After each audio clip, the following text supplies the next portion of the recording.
Buenos días, qué placer estar aquí como todos los martes a las 11 de la mañana, 11 a.m., ¿no es cierto, Sí, Diego? un poquito pasado, pero bueno, hicimos el pase con Gabriela Guerrera, así que estábamos muy contentos. Estamos aquí una vez más en Radio Cultura 97.9.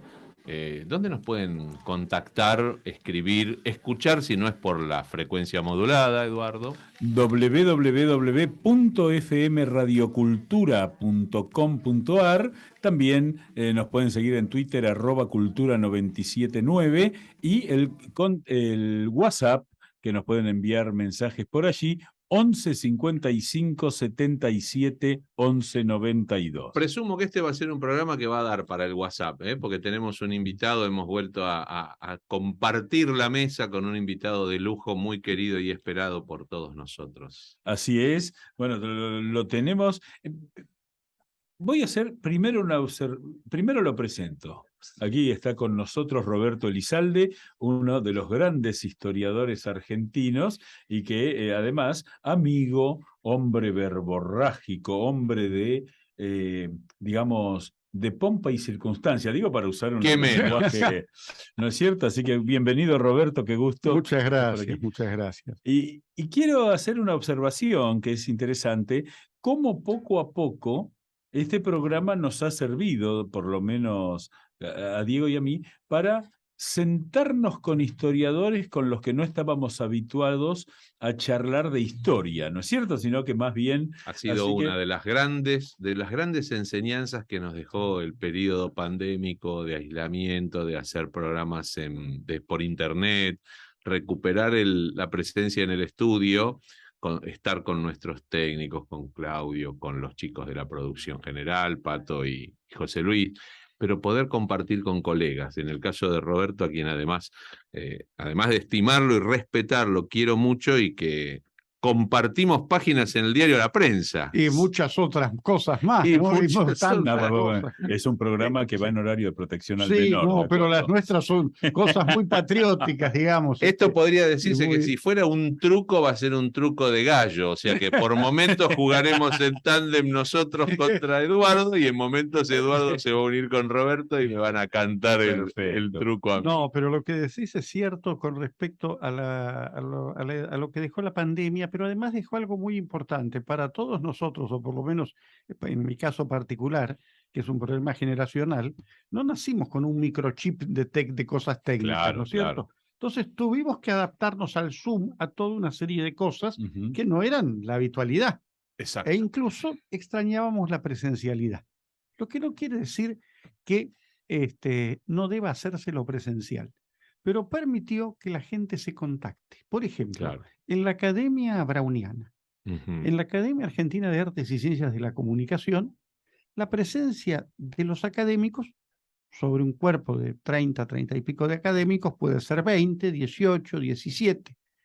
En cambio, con esto se aumenta 20 y pico, porque Ajá. además de los que son miembros de número que pueden concurrir, todos los correspondientes que están en el interior o en el exterior del país pueden participar, lo cual enriquece muchísimo esto a las instituciones, porque imagínate, el Instituto Irigoyeniano es un instituto nacional. Me suena. De hecho, lo conocés, ¿no? Alguna vez Creo que ahí. alguien me habló de él. Bueno, sí. Ese instituto tiene, digamos, un sentido federal. Así es. ¿Pero tenías presupuesto? No. ¿Le podías pagar, no sé, por dar un nombre pobre que ya no está con nosotros, a un historiador como Alén Lascano para que viniera a Buenos Aires y 3 días de hotel? No.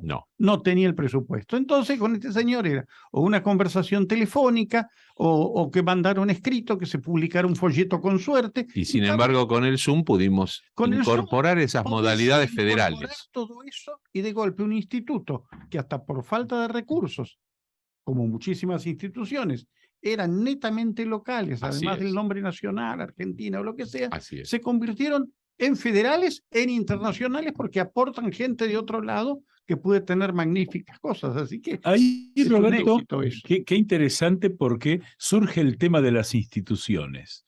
Yo voy a expresar una opinión, quiero saber si la compartís y profundizar en función de esto.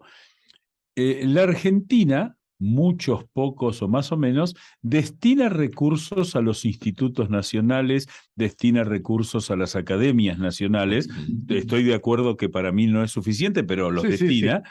Y sin embargo, no ocupan un lugar las academias, los institutos, como fuente de sabiduría, y no digo esto forma de salamería, sino en serio, porque los personajes que se reúnen en todas las academias son tipos potentes, pero, por ejemplo, la educación argentina en la práctica ignora la existencia de los institutos, ignora la existencia de las academias. ¿Lo ves así o qué te parece? Totalmente de acuerdo. Mira, te voy a poner un ejemplo muy simple. El sábado es un día complicado para hacer algo cultural. Muy complicado. Sí. Pero 200 años ameritan que se haga, aunque sea un día sábado, ¿verdad?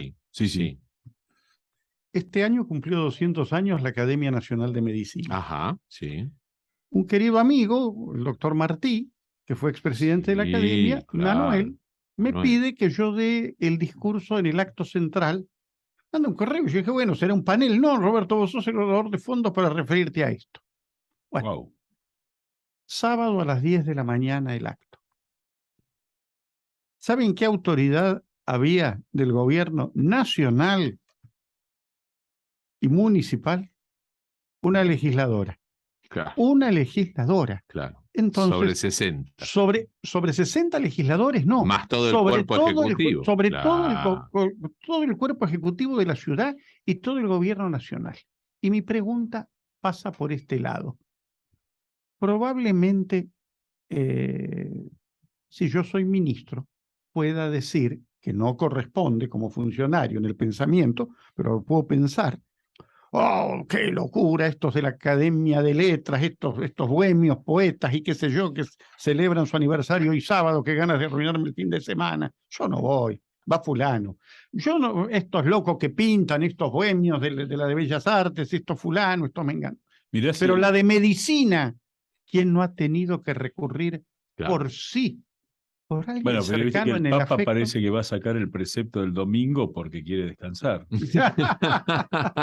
Bueno, entonces, ese concepto te da una idea ya solo de lo que es lo que ocurre es que el cargo público ha perdido el carácter de investidura. Porque vos cuando asumís un cargo público, asumís todo lo que tiene que ver con eso. Es una carga pública. Pero perdón, a ver, puede resultar, esta cuestión de los feriados, que hemos discutido aquí demasiadas veces con otros presidentes de institutos nacionales, el feriado en día de feria. El acto debe realizarse, la conmemoración debe ser en el día feriado.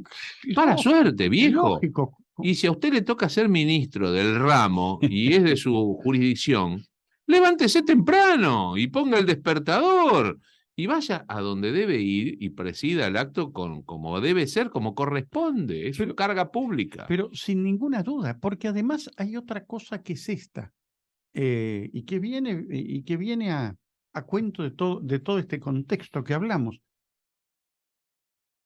¿Cuánta gente hay en el Instituto Irigoyeniano? ¿Cuánta gente hay en la Academia Browniana, en la Academia de Comunicación? ¿Y cuántos miembros trabajan largo tiempo? Y esa gente no cobra un centavo. Nada. No cobra un centavo, ni siquiera tiene gratis el pasaje del subte para ir al lugar de la reunión. Ajá. O sea, esa gente lo hace todo honorariamente. Así es. Para que sea recibido, sus gestiones puedan llevarse adelante. Tenés que hacer unas amansadoras, como decía, como decía, creo que fue Gutiérrez de la Fuente, cuando lo estuve esperando varias horas a Rivadavia, le estuve juntando harina porque era lo único que podía hacer, ¿no es cierto? Bueno, entonces, horas de amansadora de esto y del otro, cuando hay un señor que cobra un sueldo y que se le paga para una función que Agata sabe cumplir. Claro. Porque en muchos casos ni siquiera hay gente que está en el tema específico. El requisito constitucional de la idoneidad. Exacto. O sea, entonces. Puesto en duda, además. No sabemos si son idóneos quienes están desempeñando esas magistraturas. Y consta en muchos casos una idoneidad muy, claro que no. Muy sui generis, ¿no? Exacto. Entonces, fíjate, El presidente de la República presidía actos de las academias nacionales. O sea, Claro. perdón, las academias en España están bajo el Real Patronato. Y el rey y la reina van a una de las sesiones o 2 por año de las academias reales de España. ¿Te puedo hacer una pregunta? ¿Cuánto hace que un presidente no visita un museo? Añares. Añares. Perdón. El 25 de mayo era una tradición que el presidente, después del Te Deum, visitara el Cabildo. Claro. Eso se acabó. Ajá. Después el presidente iba el 22 de mayo al Cabildo al cambio de guardia, cosa que era perfecto. Una hermosa ceremonia. Una hermosa ceremonia. El último que fue de la Rúa. Así Nadie es. más fue al Cabildo Al cambio de guardia de la semana de mayo. Entonces, ni siquiera a veces va el jefe de gobierno. Va el ministro de Defensa, o el jefe de Estado Mayor, o el viceministro, con suerte, porque entonces, me refiero, se han perdido toda una serie de tradiciones no menores. O sea, perdón, empecemos por esto. En los últimos, te diría, 20 años, los invito a hacer una investigación, podemos escribir un libro, que sea las fechas patrias en campaña política. Claro. Si ustedes recorren, Qué lindo tema. Claro, si ustedes recorren los discursos que dieron los presidentes el 25 de mayo, el 9 de julio, el 17 de agosto, 20 de junio, en la fiesta, alguna vez en una fiesta, venimos a celebrar los 127 siempre para años de San referirse a Juan, ellos mismos. y vamos a inaugurar esta obra, y nuestro gobierno está en esto. Y es un acto, un mitin político. Así es. Sea el que sea. Y hablan de sí mismos. Y hablan de sí mismos. No hablan del efemérides, no hablan del del prócer. personaje. Ahí está. ¿Por qué? Y porque generalmente esa gente, Bueno, con todo el cúmulo de errores que pudieron tener, porque eran humanos, hay cosas que son una afrenta, que son un sopapo. por supuesto. Entonces, ¿cómo me voy a acordar del tipo que me está sopapeando? ¿Se enteraron lo que ocurrió? Hace una semana el problema fue que en un acto público de la Cancillería se confundió la bandera de Dinamarca con la de otro país. Pero ayer se celebró, la Cancillería Argentina envió un telegrama de salutación al presidente de Chile por la independencia de Chile. Se equivocaron de fecha. Madre mía. A ver. Sí, Wikipedia usemos, Sí, muchachos. sí. Wikipedia. Sí. Digo, pero que tiene Claro, que ver teníamos también el con problema el día antes, o sea, el día siguiente, ayer era el Día de la Gloria de la Patria de Chile. Bueno, pero lo que es interesante, es, digamos, ¿por qué pasa eso? No pasa por el descuido, sino porque ya no tiene importancia. ¿Para qué? Yo, hablando con un ministro de Cultura de la Nación, recibí la siguiente pregunta.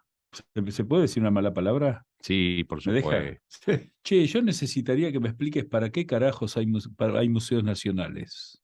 Bueno, Ministro de Cultura de la Nación.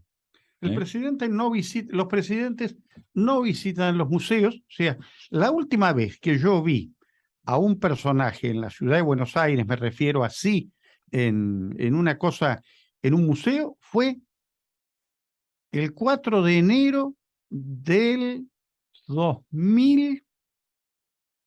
2010, en los 140 años del diario La Nación. Ajá. Que estaba Scioli y Macri, Claro. o sea, la provincia y la ciudad, Sí. digamos, que estaban los dos ahí, pero nunca vi un acto, digamos, oficialmente, ¿no? Claro. Que vos me digas, va.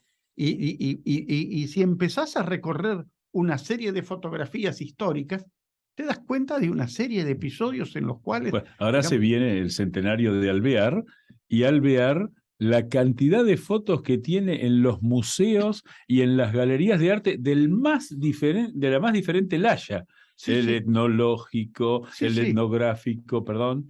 Realmente el desarrollo de la presidencia de Alvear fue un camino de brillo para la cultura y las artes, y el presidente, así como se tomaba el cafecito en el Tortoni y iba a la Peña a conversar con Quinquela, bajaba al sótano del Tortoni Así donde es. está la Peña, A iba la Peña. caminando por ahí. Correcto. Hoy yo creo que un diputado nacional va con 3 custodios y miran si hay seguridad ahí abajo en la Peña, que no vaya a ser que... O sea, ¿te das cuenta? El fenómeno Claro. iba ahí, iba a la Boca y se sentaba en un cajoncito. A como verlo decía. pintar a Quinquela. A verlo pintar a Quinquela, Así es. lo promocionaba a Miguel Carlos Victorica. Así O sea, es. era un hombre de una... y además, otra cosa, que tenía una visión del mundo, y el mundo tenía una visión de la Argentina a través por de él, supuesto. extraordinaria. Las memorias de Ángel Gallardo, cuando se había peleado con Irigoyen, se había cansado de Irigoyen, más que de Irigoyen se había cansado de Salinas, el Claro, del ministro ministro. de Justicia, Culto y Instrucción Pública, como presidente del Consejo de Educación, y de Boero y 2 o 3 más que le hacían la vida imposible. Y entonces se va y le ofrece la embajada en Italia. Ajá. Al ofrecer la embajada en Italia, él pensaba que era lo último y se volvía acá a seguir con sus hormigas y sus investigaciones, Gallardo. Lo que le gustaba a él. Y lo último que hace, es, por su amistad y todo con Alvear, que venía de la Revolución del 90, es, bueno, que haga una gira por Europa. Y cuando cuenta esa gira en Italia, la presencia de él, el trato, lo que había sido, o sea, relatar esa gira, que creo que es hasta un programa, hacer un ciclo de conferencias sobre esa gira con los distintos países que visitó Alvear, lo que significó esa gira para la Argentina. la Argentina. Claro. Esta es la gira que él hace claro, antes de asumir. Antes de asumir. Electo y antes de asumir. O sea, va a España, va a Francia, va a Inglaterra, va a Italia, en todos lados. O sea, perdón, además en una gira relámpago, Sí. porque no es como ahora que van en un avión por 3 días, en aquella época eran 4 o 5 días, o sea, con miles de compromisos y obligaciones. Bueno, este hombre hace todo eso, decía, no me da, de golpe y porrazo hay telegramas, dice, pero fulano pide que venga, mengano no. O sea, había que abreviarlo todo en tiempo, había hasta problemas protocolares. Por ejemplo, ¿a quién visitaba primero? ¿Al Papa o al rey de Italia? Si los dos están en Roma. ¿Cómo llegaba primero? O sea, que yo descubrí... Entonces, todo ese tipo de cosas que las narra muy divertidamente Gallardo, esa es la gran Argentina. Bueno, vos sabés que él lo lleva al hermano, que era sacerdote. Claro, José León. Sí, y le dice, che, acá no puede ser que no haya una iglesia argentina. Y la iglesia argentina en Roma, que yo la conocí hace poco tiempo y que tiene al lado una suerte de palacio para los seminaristas, para los seminaristas. Sí, que van a la Gregoriana. Ahora, eso no lo hizo el Estado. No, eso lo donó José León Gallardo de su propio dinero. Claro, y entonces, pero digamos, esta multiplicidad, y Ángel Gallardo, suerte que tiene una avenida, porque si no, nadie lo recordaría. Es un hombre, es una estación de subte. Claro, es un gran olvidado de esa Otro gente. de los grandes olvidados. Perdón, pero además que hizo algo extraordinario, porque no solo es un hombre que abandonó lo que era su pasión por la investigación y por todo lo demás, y era digamos, un político de comité que se metió en la Revolución del 90, que participaba de esos ideales y demás, pero después llega a la función pública, abandona todo lo que hacía y deja la Cancillería e incluso vuelve como rector de la universidad. Así es. Es miembro de la Academia de Letras, muere siendo rector de la universidad. Cuando él murió, habló Juan P. Ramos, que era una figura excelsa, ¿no? Y entonces, en aquel momento de la cultura, de las letras, y entonces en su discurso, que es magnífico, dice, hay hombres que atruenan la ciudad día a día con su fama en los años de su vida y mueren del todo al día siguiente de morir en un vasto estruendo de discursos. Ah, qué bueno. Hay otros que al contrario viven largos años de silenciosa labor y al día siguiente de morir empiezan a vivir en la memoria de la gente porque sus obras dicen al mundo que su vida fue clara, armoniosa y fecunda, y sigue narrando así la vida de Gallardo. Estamos escuchando a Roberto Elizalde en esta mañana en Cazadores de Historias. Estamos pasando un momento exquisito. Gracias por la visita, Roberto. No, por favor. Siempre sos bienvenido. ¿Vamos a la tanda? Vamos a la tanda. Nelly Omar, si todo es como antes y nada ha cambiado, si todo es igual, parece mentira que solo tu vida pudiera cambiar. Homero Mansi, Casi qué poeta, nada. ¿no? Ya lo creo. Y qué intérprete Nelly Omar. Ambos dos, ¿no? Y además ahí tenés una figura extraordinaria en Mansi, y de esa Argentina que además enseñaba. Yo me divierto mucho. Mansi, profesor de la del Colegio Mariano Moreno, profesor de Exactamente. castellano. Exacto, yo me divierto mucho porque soy muy amigo de su nieto, de Homero Merito. Mansione, de Homerito, ¿no? Merito. Bueno, y lo conocía su padre Acho. Y con él nos divertimos mucho y a veces salen esas cosas que yo le insisto, es más grande que yo, pero algún día con vos, digo que sos amigos de él, entre los dos le podemos dar una paliza para Hagamos obligarlo o secuestrarlo para que lo haga, porque le digo que él Convenzámoslo. tiene que escribir Por supuesto. dice, no, pero yo no. Vos escribí lo que nosotros te lo editamos, le digo. Porque el peor corrector de uno es uno mismo, Sí, ¿no? claramente. Entonces, le digo, vos lo que tenés que hacer, Homero, es escribir todo lo que has escuchado de tu padre, de tu abuela, las historias de tu abuelo, todo esto, porque es Claro. único. Entonces, contó una anécdota, que en realidad el mérito es de él, de esta anécdota, pero fíjense, cuando hablamos de todo lo que hemos perdido, que estabas hablando, Eduardo, de este tema, todo cómo se ha dejado, con toda esta, y digo, ¿y por qué? Y porque además hay una enseñanza, por otro lado, que no existe y que tiene un sesgo político, y además no político para unir, sino para dividir y para seguir paleando la grieta de los dos lados y que el pozo sea más profundo. Contaba esta historia. Se fue a Salta con De Mare para la filmación de la película La Guerra Gaucha. Ajá. Con Enrique Muñoz, Sí, película señor. que con el libro de Lugones no tiene nada que ver, porque es el libro. Yo vi primero la película y después el libro, después dije me confundí de libro, porque Exactamente. no tiene nada que ver, o sea, ni probablemente tenía la edad para leerlo también, no era muy chico, pero bueno, pero esas películas, ese cine histórico como Su mejor alumno, como Pampa Bárbara, y una cantidad así que hay, como El inglés de los huesos, de un Hudson, que son los 200 años Ajá, casi olvidados. también. Como un Latsina, que dentro de poco son los 100 años de su muerte y nadie se acuerda, o sea, esos nombres así, perdidos totalmente. Ese cine, todo eso era, y el pueblo se educaba. Y era un éxito. Y se educaban los chicos. O sea, y seguía por varias generaciones. Cuando estaba filmando la película, claro, Homero Mansi con De Mare escribieron desde aquel guión. Claro. Armaron el guión y todo muy bien. Y contaba Homero que la abuela, todas las noches Homero Mansi se rajaba de la casa, comía del hotel en el que estaba, una pensión ahí, y lo iba a buscar un Mateo, porque no había automóviles, ¿no? De alquiler. Claro. Iba a buscar un coche, un Mateo, y a las 9:30, 10 de la noche el tipo se rajaba y llegaba a las 5 de la mañana.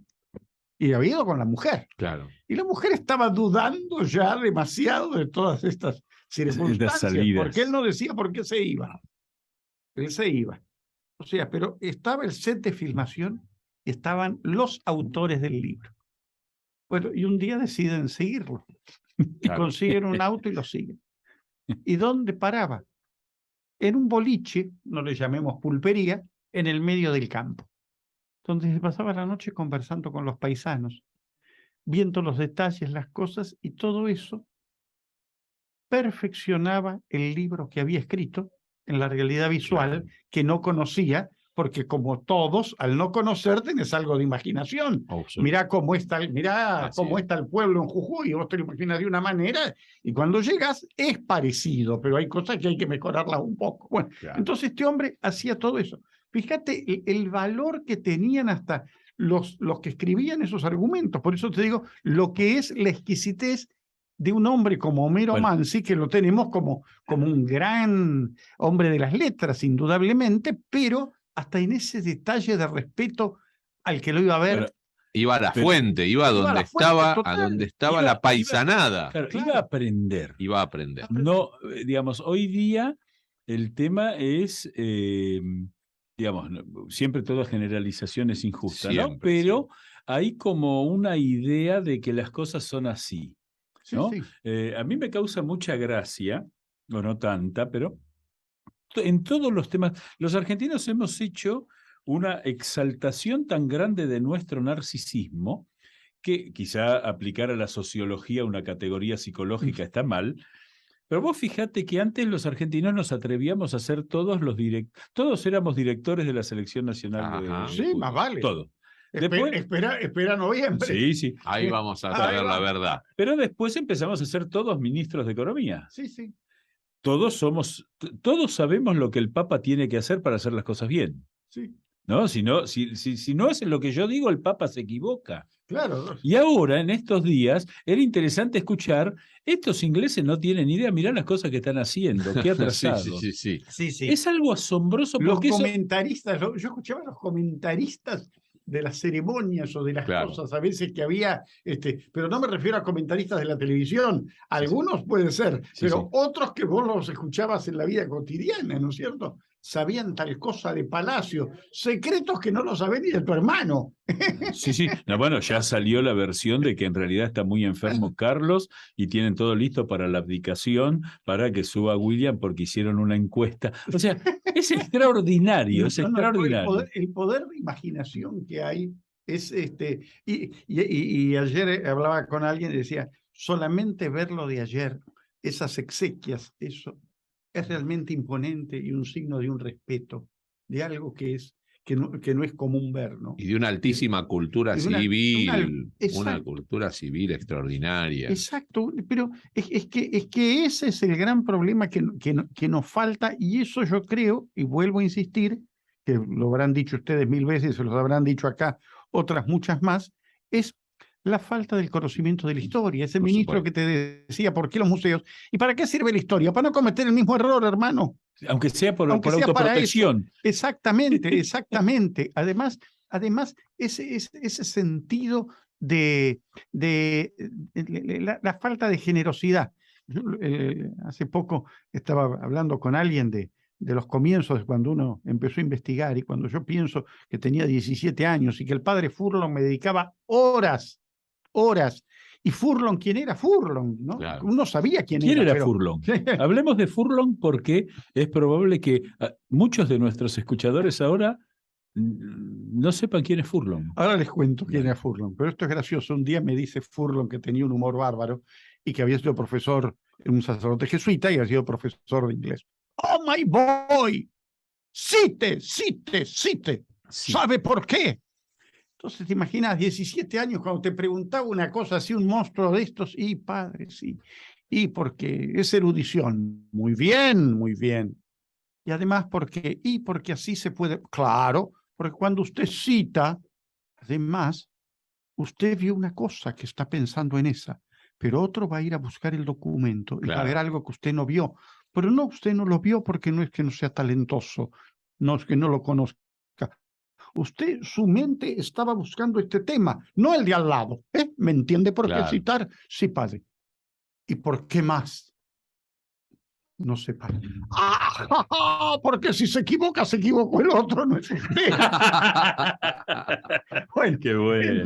Entonces, pero ese era el padre Furlong, que fue un sacerdote extraordinario de la Compañía de Jesús y que era un trabajador incansable, que editó como 30 y tantos libros sobre 20 y pico de libros, que es una colección, escritores coroneles rioplatense, la cultura en el Río de la Plata, la historia del Colegio del Salvador, del colegio... La biografía de Castañeda. El último libro, perdón. Sí. Perdón, te voy a dar un dato. Dale. Libro que no llegó a terminar. Ese libro está, no digo que incompleto, pero está algo mochado, si vos lo lees, en algún momento no tiene la terminación del estilo de Furlong, que era muy erudito, pero a la vez muy didáctico. Ese libro, él lo tenía muy preparado, faltaba algo todavía, y yo creo que el libro ese, porque además de Furlong se perdieron miles de papeles que yo quería averiguar dónde están, y nunca hemos sabido. O sea, Gigan, que hizo la bibliografía de Furlong al morir, que era uno de sus grandes discípulos, habla de los papeles inéditos. Y de los papeles inéditos no aparecieron muchas ¿Y cosas. dónde están? Claro, Presuntamente estaban en El Salvador. claro. Solamente apareció de ese libro, apareció este Castañeda. Y el que lo encontró fue Mayocchi, que también lo frecuentaba mucho. Y Mayocchi fue el que se preocupó por editar lo que saliera. Yo me acuerdo que se presentó por el 90 y pico, 30 años después de muerto. Lo que es sorprendente es que sobre un personaje simpático, pero menor, por decirlo así, en el gran relato, logra hacer una biografía de 800 páginas con detalles que son, digamos, ver esa biografía como enseñanza para hacer una biografía es perfecta. Es el análisis de toda la época de Rivadavia. Claro. Y ahí voy a permitir una anécdota personal. Yo lo visitaba con mucha frecuencia Furlong, y la última vez que lo visité fue en el Colegio del Salvador, donde él vivía. Ese cuarto que daba a la esquina que da al atrio de la iglesia, sobre Callao, digamos. Sobre la otra Callao, ventana mira para Tucumán. Exacto. Bueno, ese era su cuarto, frente a la puerta de entrada. Furlong tenía algunas, entre comillas, excentricidades. Celebraba la misa de las 5 de la mañana para después dedicarse a investigar, o sea, escribía hasta altas horas. Era muy, muy miope, pero escribía con una letra menuda, no dedicaba muchos libros. Algún día lo tienen que traer a Mario Tesler acá, que ha trabajado tanto que lo conocen, porque ha trabajado muchísimo sobre Furlong, y además somos de los pocos que quedamos de esos discípulos que tuvo Furlong. Y sobre todo porque en el 24 son los 50 años de la muerte de Furlong. Pensamos hacer un congreso en la Universidad de El Salvador. Hagámoslo. Buena idea de invitar a Mario Tesler. Se comprometió el rector del Salvador y me dijo, bueno, organícenlo con Adela Salas, o sea, hacer un encuentro para evocar realmente su trabajo. Bueno, y entonces Furlong además compartía el universo jesuita, ese universo tan particular, con tipos como Quiles, como Grenon, es decir, la Argentina... Y otros más. Pero digo, la Argentina generaba ese ambiente, no sé qué es, ¿no? Bueno, digo para copiarlos de lo bueno. Claro, que no se enojen, pero dicen que hay 3 cosas que no sabe el Espíritu Santo. Sí, claro, sí. Entonces, acá lo decimos habitualmente. Las 3 cosas son: ¿cuántas congregaciones de monjas hay? ¿Cuánto insume la tasación de todas las obras de arte que hay en el Vaticano? Que es imposible de saber. Y lo tercero, ¿cómo hacen los jesuitas? Y efectivamente, bueno, y Furlong pertenecía a ese hombre de ese trabajo. Yo creo que si sos útil para esto, dedícate. Y la última vez que lo fui a ver, Furlong caminaba por el pasillo con Guillermo Gallardo, el padre de Sara, de Jorge Emilio, el historiador, el que fue director del archivo, miembro de la Academia de Historia. Bueno, y me uní ahí a esa caminata que iba y venía. Y él andaba siempre vestido con claro, él había estado en Europa y tenía no la idea del cura de la sotana. Entonces usaba un guardapolvo negro, largo, como si fuera un sobretodo, liviano. O sea, no era una sotana que llegaba al piso. Bueno, estaba caminando con eso que usaba siempre. Y tenía uno más o menos para salir, porque y otro, digamos, de entre casa. Bueno, caminando por eso, qué sé yo, y tal cosa, tal otra. Se murió Furlong. Y Furlong fue un profeta. Me dirán por qué.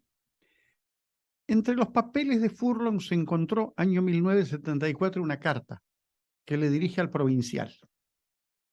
Y le dice: yo entré de joven, lógicamente, al seminario, me hice jesuita, y conocí una compañía de Jesús. Palabra más, palabra menos, de la cual me enamoré, le está diciendo, me enamoré de aquello.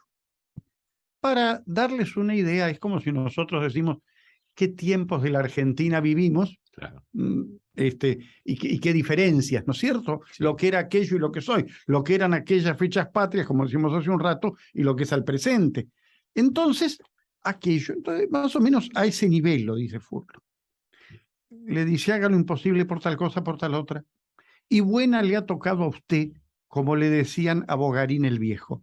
Bogarín el Viejo era el obispo de Asunción del Paraguay, que fue larguísimos años obispo de Asunción, y que tenía aspecto de viejo aún relativamente joven, por lo cual todo el mundo le decía el Se viejo. amortizó. Claro, se amortizó y el tipo tenía 50 años y parecería un viejo, llegó a los 80 y pico Y era y igual. a viejo era igual. Entonces, digamos, como decían a Bogarín el viejo. Y Bogarín decía, guay de que le toque el orden episcopal. Cuando se cumplieron los 25 años de la muerte de Furlong, en 1999, se hicieron un ciclo también de conferencias. A uno de ellos fui invitado y yo tenía esa carta, o sea, no el original, la tenían transcripta. Y entonces dije, fíjense ustedes que Furlong fue casi un profeta, un profetita, digamos, profeta menor, porque escribió esta carta.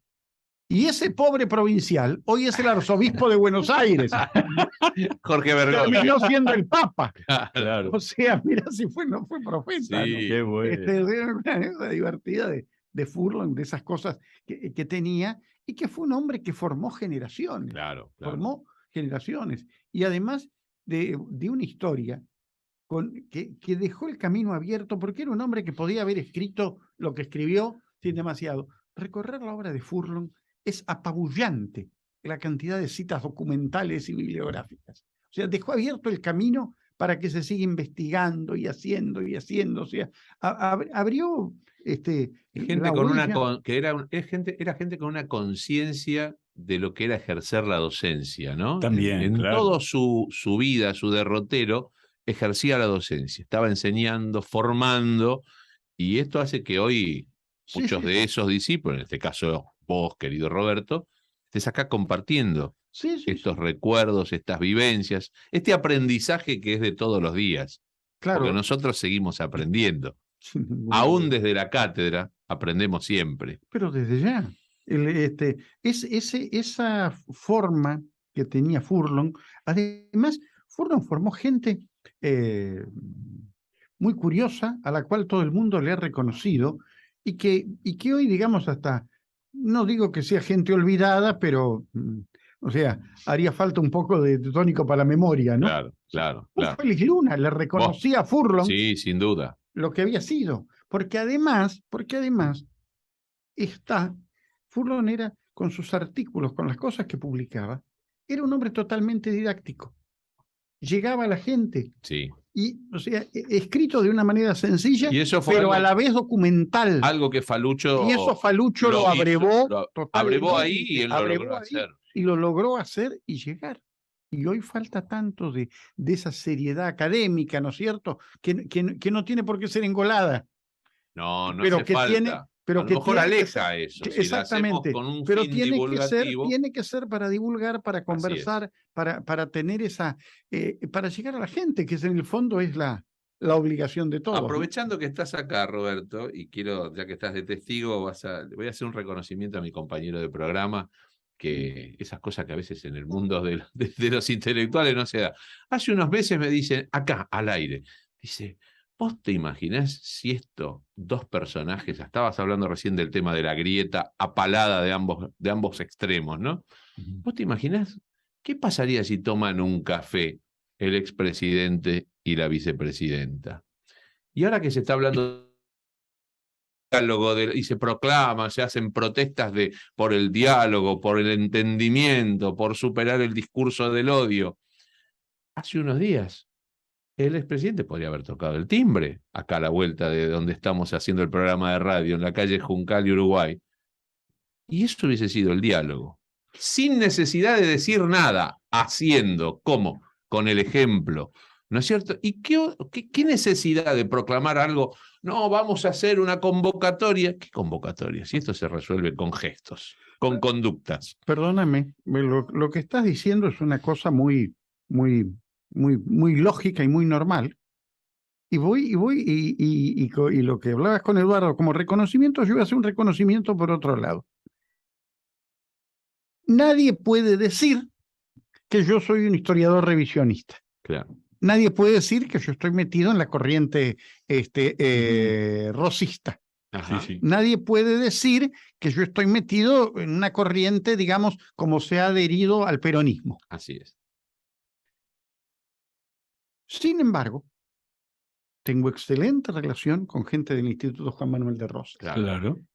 Y alguna vez, o sea, por esas cosas que uno tiene de respeto al otro, ¿para qué te voy a venir a pisar el callo, no es cierto? Así Entonces, no toquemos temas que pueden ser ríspidos y Así busquemos lo que vos decís, la unidad de tocar el timbre de esto del otro.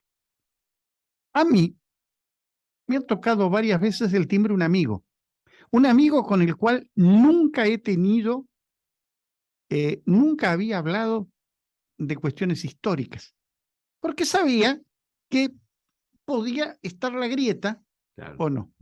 Pero este señor no solo me tocó el timbre, sino que me invitó a su programa de radio. Ajá. O sea, y una cosa es tratar de no meter la pata y otra cosa, o sea, vos te podés cuidar, yo me puedo cuidar, pero hay cosas que, viste, van a o sea, saltar. claro, o sea, La liebre salta. no puedo decir que ustedes tienen flequillo ni ustedes decir que yo soy pelado, digamos. Entonces, esa es la realidad, esa es la realidad. Entonces, bueno. No, qué indirecta esa. Sí, no, pero yo me puse. Entonces, ¿y a quién me refiero? A Pepe Muñoz Aspiri, Sí, claro. que tiene claro. un programa y te das cuenta cómo podés dialogar con gente que tiene otra visión y tener, o sea, y además, hasta No llegar, coincidiendo y respetando. perdón, No coincidiendo. perdón, coincidiendo en cosas que él dice y él Claro, coincidiendo con lo mío. bueno. O sea, entonces, eso es construir. Eso es construir. Eso es construir, eso es decirlo. O sea, y lo digo acá porque creo que además merece decirse estas cosas porque eso es construir el país. Así se hace. Porque Sí. eso es construir desde el lugar que tenemos cada uno, que somos esencialmente gente. A mí, ¿usted es político? No, por Dios, no, o sea, La boca no, se le da a claro, un la lado. boca se le da a un lado, no. ¿Y por qué? Porque por el tema de la función pública, por lo que uno ve, y por lo que uno ha visto.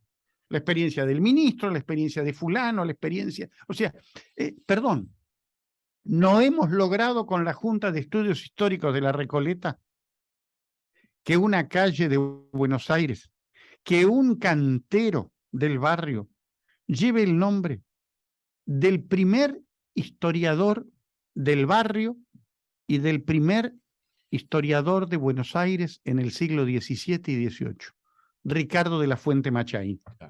No conseguimos eso, porque alguien incluso en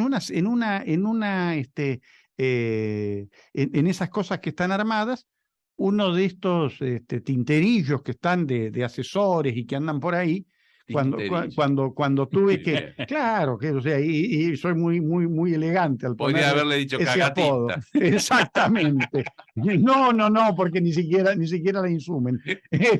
No la consumen, entonces no la pueden hacer. Bueno, y uno de estos personajes que hablamos, bueno, y vos hablás en esas sesiones y no podés contestarle al otro, Claro. es tu palabra solo. Y entonces el otro cuando habla después me dice, me extraña que el señor que dicen que sabe tanta historia se confunda, Machain ya tiene una calle. Sí, pero no es la Fuente Machain, es una calle en Machain por un presunto antepasado. Claro. O sea, eso revela la ignorancia. Entonces, así perdemos una cantidad de valores, de ejemplos, de cosas, y esa, entre comillas, grieta, ese desconocimiento. Entonces, lo que hay que tratar de hacer es seguir formando y haciendo a través de estas cosas. Esto es docencia, lo que hacen ustedes permanentemente. Lo que hacemos todos. Vos acá con claro, nosotros. No, y cada uno de los que los visita, en su forma y en su estilo. Esto es hacer una docencia sobre cultura, sobre historia y una docencia cívica, que es lo que falta. Es lo que falta.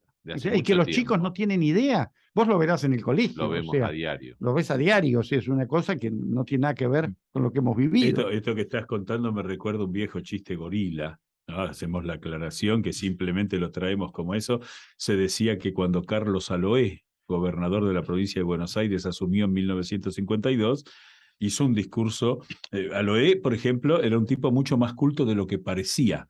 Pero era un hombre de modos brutales. Yo estuve en su casa y vi la biblioteca. Mayor del ejército. Sí. Mayor del ejército, ¿no? Sí. Y entonces dice que nosotros en el camino de nuestro gobierno debemos imitar a los próceres que nos han precedido. Rivadavia, Mitre, Cangallo no sé, pero Sarmiento seguro. Bueno, Sarmiento Cangallo se convirtió en Perón. Bueno, hemos llegado al final. Delicioso programa, Diego. Gracias, Roberto. No, ha sido un Estamos gusto. muy contentos de tu presencia. Cazadores de Historias sigue cumpliendo su objetivo de acercar las posiciones, de escucharnos todos, de respetarnos. Roberto, has hecho un programón. Muchas gracias a ustedes por la invitación. Muchas gracias. Gracias a todos. Hasta el martes nos vemos. El martes nos vemos, ahora viene gente con libros, ¿no es cierto? Sí, Libros sin Tiempo, Ahí Nuria está. y Luis María. Libros sin Tiempo. Quédense en Radio Cultura. Chau. Chau. A su vez.